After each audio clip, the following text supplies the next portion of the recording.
Pertama-tama saya ingin menyampaikan penghargaan dan apresiasi yang tinggi atas kerja keras Polri beserta seluruh jajaran TNI, jajaran pemerintah, dan seluruh komponen masyarakat dalam menangani COVID.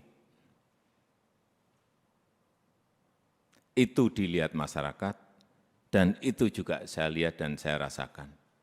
Kerja keras itu. Dan hasilnya juga sangat signifikan. Sampai hari ini, yang mendorong paling kuat memang adalah dari Polri, telah 440 juta dosis vaksin yang telah disuntikkan kepada masyarakat. Dan hasilnya pandemi COVID mereda. Dan hasilnya ekonomi kita bisa tumbuh 5,44%. Dan hasilnya indeks kepercayaan masyarakat juga menempatkan Polri di puncak teratas pada saat itu. Tetapi begitu ada peristiwa FS,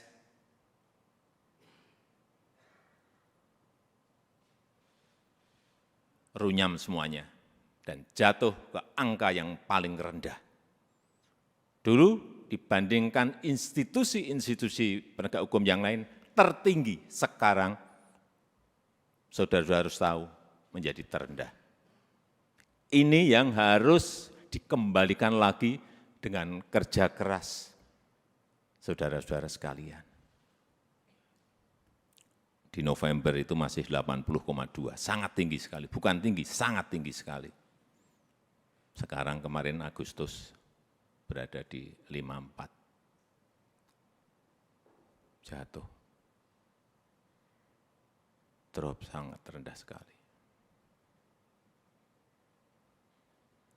Itulah pekerjaan berat yang saudara-saudara harus kerjakan untuk mengembalikan kepercayaan masyarakat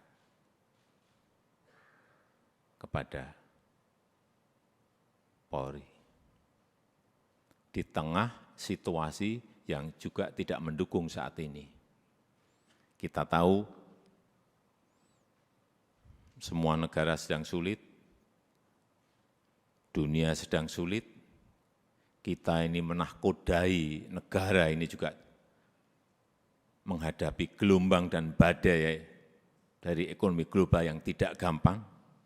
Perlu saya sampaikan, 66 negara berada pada posisi rentan, 345 juta orang di 82 negara sudah masuk menderita kekurangan pangan akut.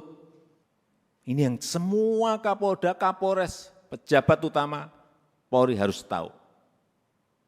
Keadaan situasi seperti ini harus ngerti, sehingga punya sense of crisis yang sama. Hati-hati dengan ini. Hati-hati. Oleh sebab itu saya ingatkan masalah gaya hidup, lifestyle. Jangan sampai dalam situasi yang sulit, ada letupan-letupan sosial karena adanya kecemburuan sosial ekonomi. Kecemburuan sosial ekonomi, hati-hati. Sehingga saya ingatkan yang namanya Polres, Kapolres, yang namanya Kapolda, yang namanya seluruh pejabat utama, perwira tinggi, ngerem total masalah gaya hidup. Jangan gagah-gagahan karena merasa punya mobil bagus atau motor gede yang bagus. Hati-hati, hati-hati. Saya ingatkan hati-hati. Masanya yang lalu-lalu sudah usai. Teknologi sekarang ini menyebabkan interaksi sosial berubah total. Sosial media bisa mengabarkan bukan hanya TV, bukan hanya media cetak, media online. Pribadi-pribadi kita sekarang bisa menjadi surat kabar, bisa menjadi media yang setiap saat bisa memunculkan perilaku-perilaku kita sehari-hari kayak apa, meskipun sembunyi-sembunyi. Saya terlalu banyak mendapatkan laporan. Sehingga kembali lagi, gaya hidup, urusan kecil-kecil, tetapi itu bisa mengganggu kepercayaan terhadap Polri. Urusan tadi, urusan mobil, urusan motor gede, urusan yang remeh-temeh aja. Sepatunya apa, bajunya apa, dilihat masyarakat sekarang ini. Itu yang kita harus mengerti dalam situasi dunia yang penuh dengan keterbukaan. Dan keluhan masyarakat terhadap anggota Polri kita, ini tugas saudara-saudara semuanya. Jadi keluhan masyarakat terhadap Polri 29,7% itu ini sebuah persepsi karena pungli. Tolong ini anggota-anggota semuanya diredam untuk ini. Sewenang-wenang, tolong ini juga diredam pada anggota-anggota. Pendekatan-pendekatan yang represif, jauhi. Mencari-cari kesalahan, nomor yang ketiga 19,2%. Dan yang keempat, hidup mewah yang tadi sudah saya sampaikan.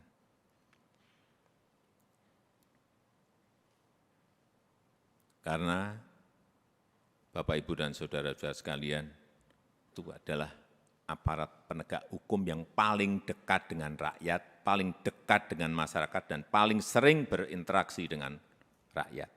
Jadi ingatkan anggota-anggota, selalu di briefing anggota-anggota, seluruh anggota, dan ingatkan untuk hal-hal yang berkaitan dengan pelayanan masyarakat, ingatkan mereka. Jangan sampai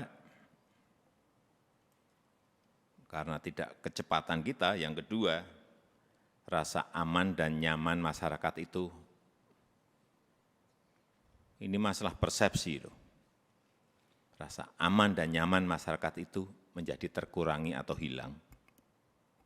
Karena apapun, Polri adalah pengayom masyarakat.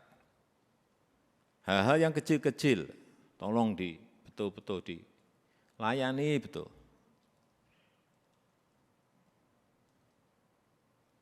Masyarakat kehilangan sesuatu, harus direspon cepat.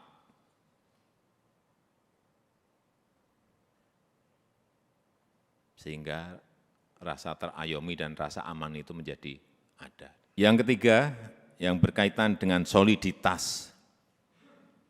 Jangan sampai ini, hati-hati, ini sudah masuk tahun politik. Karena pemilu sudah berjalan tahapan pemilu sudah berjalan sejak Juni yang lalu. Harus ditunjukkan soliditas di internal Polri dulu. Rampung, kemudian soliditas Polri dan TNI. Itu yang akan mengurangi tensi politik ke depan. Soliditas. Harus ada kepekaan. Posisi politik ini seperti apa sih? Karena saudara-saudara adalah pimpinan-pimpinan tertinggi di wilayah masing-masing.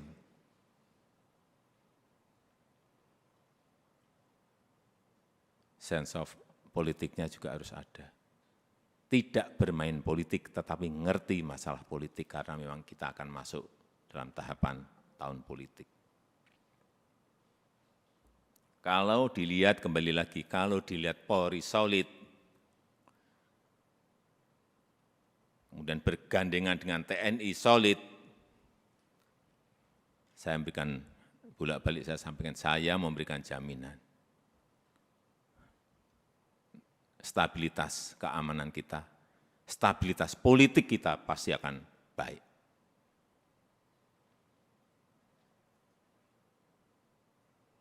Enggak ada yang berani coba-coba.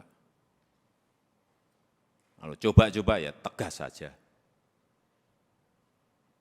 Yang keempat, yang berkaitan dengan kesamaan visi. Saya kira yang berkaitan dengan kebijakan organisasi,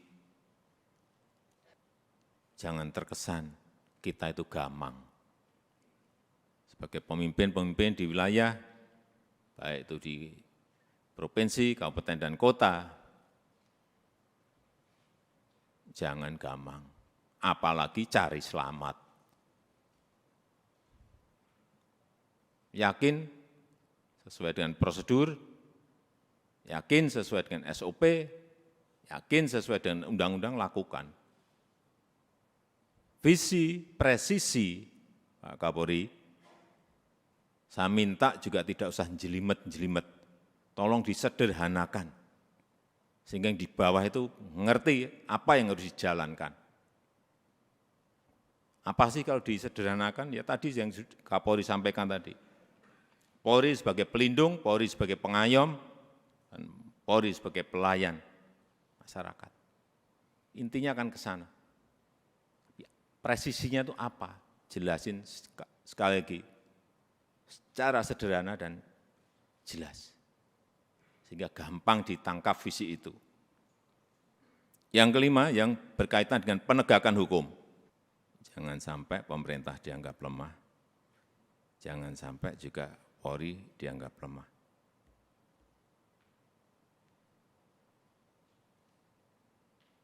Saya sudah perintahkan kepada Kapolri saat itu urusan judi online, bersihkan. Ya udah.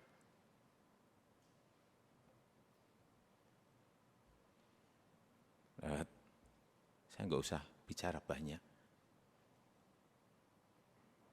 Saudara-saudara tahu semuanya, perintah ini tahu. Dan penegakan hukum untuk yang berkaitan dengan narkoba. Ini yang akan nanti bisa mengangkat kembali kepercayaan masyarakat terhadap Polri. Dan kalau ada sebuah peristiwa, itu segera dirancang komunikasinya yang baik. Komunikasi publik itu penting banget. Jangan terlambat, jangan lamban. Sehingga yang muncul nanti kalau lambat, yang muncul isu-isu yang lain. Sekarang ini sekali lagi, era sosial media, hitungannya detik, hitungannya menit. Sudah bukan hari lagi. Begitu ada sebuah peristiwa kecil, dan saudara-saudara menganggap ini kecil, sehingga tidak ditangani, dikomunikasikan dengan baik, dengan kecepatan, membesar menjadi sulit untuk kemudian diselesaikan lagi. Ini tidak berada pada posisi yang normal. Dunia sekarang ini.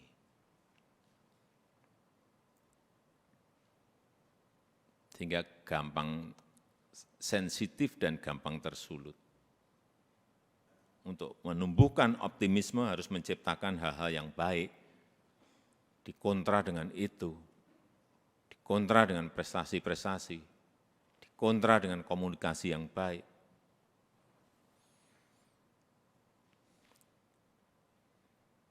Saya rasa itu yang ingin saya sampaikan dalam kesempatan yang baik ini.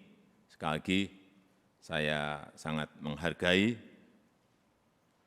kerja keras saudara-saudara sekalian dalam penanganan COVID yang lalu, dan kita harapkan dengan kekompakan, dengan kesolidan di Polri, di internal Polri, kemudian bergandengan dengan TNI, saya percaya apa yang tadi saya sampaikan bisa kita lakukan dengan baik.